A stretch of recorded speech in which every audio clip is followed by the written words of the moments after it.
Hey folks, Jeff here from Jeff in Ohio. Topic I want to talk about in this video is probably going to be touchy to some people. And if you leave comments, be respectful to anybody else who may do it and be respectful to me. Family estrangement. Now that could be any shape, fashion, or form. A parent and a child, cousins, this, that. I mean, you get the idea. If you're not really sure what family estrangement is, there's plenty of videos out there on the internet to look at. And I'm going to give you my take on it. And my take is this. Now, for whatever reason you're estranged or things like that, I guess, most people endure quite a bit of you could say negativity or whatever else before they get to the point where they're actually estranged. They're just no longer speaking anymore. So it doesn't generally happen overnight. It's a series of things, and it gets you to this point. And maybe you could have repaired it or slowed it down or fixed it or whatever you want to call it before it happened. Maybe. But sometimes you can't. And what you do after you realize that point it can't be fixed is kind of on you and your own well-being.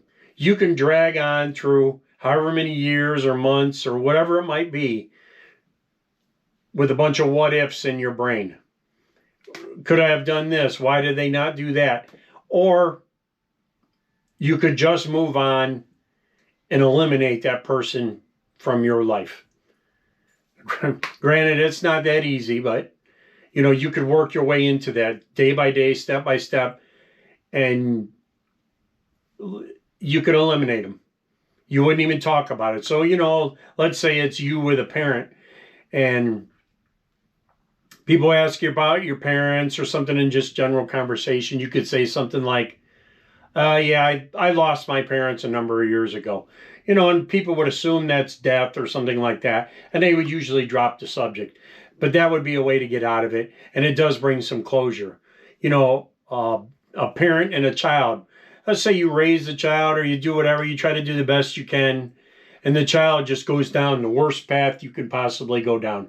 But blames you, the parent, because they made all the bad choices after you've given them every opportunity to succeed or do well.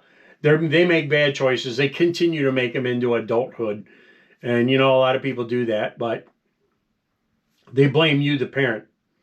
Or they're entitled, and because the parent actually cuts off the gravy train and says, hey, no more, you're going to have to stand on your own 2 feet, they blame you for that as well.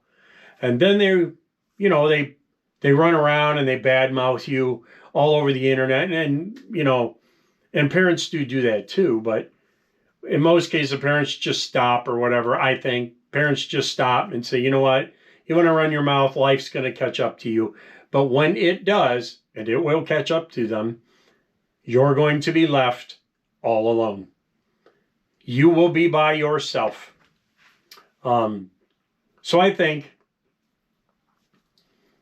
that's one avenue. Now, I'm not a psychiatrist or any of that other stuff. And and I don't believe in spending a ton of money on somebody to tell you to come to a couple conclusions. Because, dragging you on through therapy and all these other things, I'm not a big believer in that stuff. You eventually have to face the problem. You can't go to therapy because your car keeps breaking down. The eventuality is you got to fix the car, right? I know it's a strange analogy, but nonetheless, you still got to do it. So it's kind of like that with that too. So the sooner, I think, you cut that family member or family members out of your life and just drop it. Drop it. Don't use a point of contention or anything. It's just, they don't exist anymore.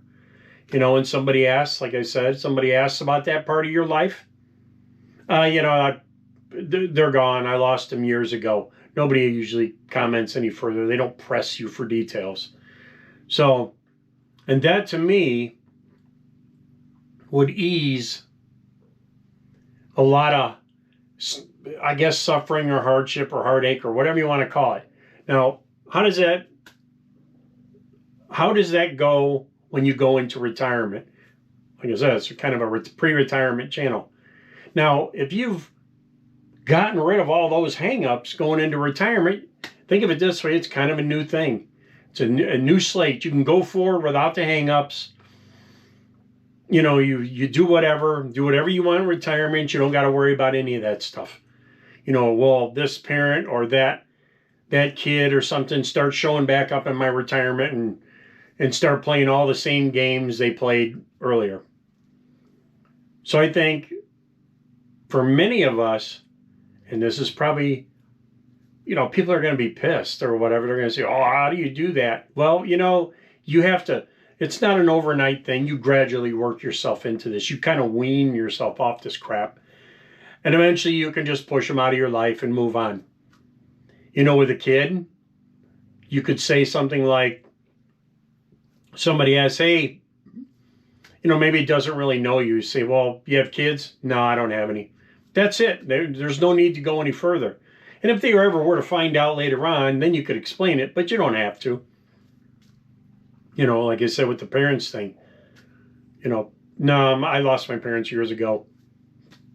Or I was an orphan. Yeah, you call it whatever you want. So,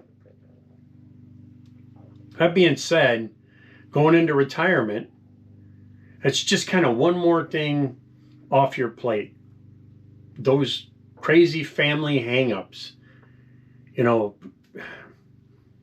I mean, yeah. I just don't, I don't need to take them into retirement. I don't think you need to take them into retirement. And the sooner you unattach yourself from those things, the better you'll be. The sooner I do it or whatever, the better I'll be. So what do you think? Is there something you can do? You know, let's not be critical. You know, people deal with things, I guess, in their own way. As long as it really doesn't affect you, we could, you know, not go so hard on them. Just, you know, it kind of goes back to a video I made a little bit ago. Why do you keep these people in your life, whoever they may be? Do you keep them in your life just so you can keep bitching about the things they do? It's kind of like that too. You know, family estrangement, you know, they did this, they did that, or they didn't do this and didn't do that. But yet you keep bitching at every family event or whatever. And I don't know, it seems a little hypocritical. Get rid of them. Get rid of them. Yeah, they're people, and it's easier said than done, but do your best. You wean yourself off them and be gone. Live the rest of your existence or whatever your retirement is. And, you know, like I said, or like somebody said, keep your circle tight. That's it. That might be 3 or 4 people. After that, you know, everything else is just noise. Just kind of a noise in the background. And you don't need it at retirement. Enjoy the years you have left. Enjoy the health you have left. And be rid of the problems. I don't know if this video helps you out any. I had, as you can see, I seen some videos on the internet. I don't know how I got into them or whatever. It was like family estrangement crap. And that's what, you know, I was thinking about it. You know, just be rid of them. Like I said in a previous video, same goes for exes and things like that, or bad hobbies. Just be rid of them. So anyway, it'd be good if you liked the video. It'd be good if you shared it. You know, it's just a pre-retirement thought of things you can kind of clean up in your life. Let me know in the comments what you think. Share the video. You know, my opinions I'm not suggesting you do what I do because I think it's right. You do whatever you feel you need to do, but I have to make the decisions based on what is right for me. And I'm putting it out there. So maybe the next person that maybe sees the video doesn't feel so lost. You know, I watch a lot of pre-retirement videos or retirement videos. And a lot of the people I watch clean up a lot of the things that I thought or I was a little nervous about or whatever. They're cleaning them up. And it's making it a little bit easier. And hopefully mine do too. I just come at it, I think, with a little different slant. You know, because they're family doesn't mean you have to give a damn. Doesn't mean you have to bend over backwards and suffer abuse or you know, be it physical or you know, them ignoring you, whatever, mental abuse or whatever. You don't have to suffer that crap. Be rid of them. You know, like I said, let me know in the comments, folks. I'm Jeff. Jeff in Ohio still.